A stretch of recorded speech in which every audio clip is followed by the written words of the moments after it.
श्री कृष्ण जन्माष्टमी, द्वारका के ध्वज की 10 रहस्यमय बातें। भारत के गुजरात राज्य के पश्चिमी सिरे पर समुद्र के किनारे स्थित 4 धामों में से एक धाम और 7 पवित्र पुरियों में से एक पुरी है द्वारका। यहाँ पर श्री कृष्ण का एक प्राचीन मंदिर है और समुद्र में डूबी हुई द्वारका नगरी। यह भगवान श्री कृष्ण की नगरी है, जहाँ उन्हें द्वारकाधीश कहा जाता है। इस स्थान यहाँ के मंदिर के कई रहस्य आज भी उजागर नहीं हुई हैं। आओ जानते हैं यहाँ के मंदिर के ध्वज का रहस्य। 1. 52 गज है ध्वज। यह मंदिर 5 मंजिला है जो 72 खंभों पर स्थापित है। मंदिर का शिखर 78.3 मीटर ऊंचा है और शिखर पर करीब 84 फुट लंबी धर्मध्वजा फहराती रहती है। यह भी कहा जाता है कि यह ध्वजा 52 गज की होती है। 2. ध्वज पर बने हैं सूर्य और चंद्र। इस धर्म ध्वजा में सूर्य और चंद्रमा बने हुए हैं। इसके पीछे यह मान्यता है कि जब तक इस धरती पर सूर्य चंद्रमा रहेंगे तब तक द्वारकाधीश का नाम रहेगा। यह भी मान्यता है कि सूर्य और चंद्रमा को भगवान श्री कृष्ण का प्रतीक मानते हैं, इसलिए द्वारकाधीश मंदिर के शिखर पर सूर्य चंद्र के चिन्ह वाले ध्वज लहराते हैं। 3. 10 किलोमीटर से स्पष्ट दिखाई देता है ध्वज। यह ध्वज इतना बड़ा है कि इसे आप 10 किलोमीटर दूरी से भी लहराता हुए देख सकते हैं। दूरबीन से इस पर बने चिन्ह को भी देखा जा सकता है। 4. पूर्व की ओर लहराता है ध्वज। मंदिर के शिखर पर ध्वज हमेशा पश्चिम से पूर्व दिशा की ओर लहराता रहता है। इस झंडे की खासियत यह है कि हवा की दिशा जो भी हो, यह झंडा हमेशा पश्चिम से पूर्व की ओर ही लहराता है। 5. दिन में 3 बार बदला जाता है ध्वज। यह भारत का अकेला ऐसा मंदिर है जहां पर दिन में 3 बार सुबह, दोपहर और शाम को 52 गज की ध्वजा चढ़ाई जाती है। कभी कभी इसे 5 बार भी बदला गया है। 6.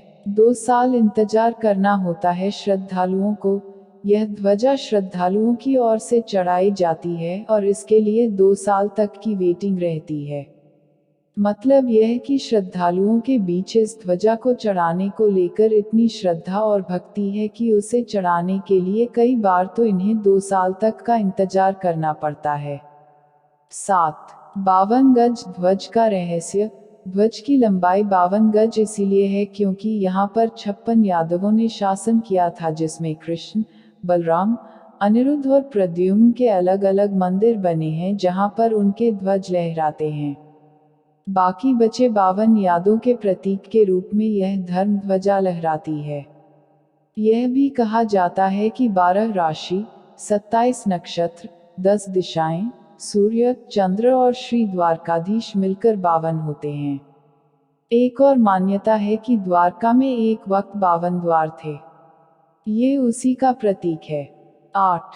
अबोटी ब्राह्मण लहराते हैं ध्वज। मंदिर पर ध्वजा चाने उतारने और दक्षिणा पाने का अधिकार अबोटी ब्राह्मणों को प्राप्त है।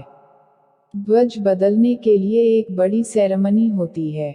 नया ध्वज चढ़ाने के बाद पुराने ध्वज पर अबोटी ब्राह्मणों का हक होता है। इसके कपड़े से भगवान के वस्त्र वगैरह बनाए जाते हैं। मंदिर के इस ध्वज के एक खास दर्जी ही सिलता है। 9. ध्वज रहता है गायब। ध्वज उतारते और लगाते समय कुछ समय के लिए मंदिर के शिखर से ध्वज गायब रहता है। जब ध्वज बदलने की प्रक्रिया होती है उस तरफ देखने की मनाही होती है। 10. 7 रंगी होता है ध्वज। मंदिर के शिखर सतरंगी ध्वजा लगाया जाता है। श्री कृष्ण के स्वरूप और व्यक्तित्व में यही 7 रंग समाये हुए हैं। मुख्यतः ये रंग हैं लाल, हरा, पीला, नीला, सफेद, भगवा और गुलाबी। लाल रंग उत्साह, स्फूर्ति और समृद्धि का प्रतीक है। हरा रंग प्रकृति, खुशहाली, आध्यात्मिकता और सुख शांति का प्रतीक है। पीला रंग ज्ञान और बुद्धि का प्रतीक है। सफेद रंग शांति, पवित्रता और विद्या का प्रतीक है। भगवा रंग शूरवीरता, साहस और प्रगति का प्रतीक है। गुलाबी रंग मनुष्य के निर्मल स्वभाव और कांटों के बीच भी मुस्कुराते हुए खुशबू फैलाने का प्रतीक है।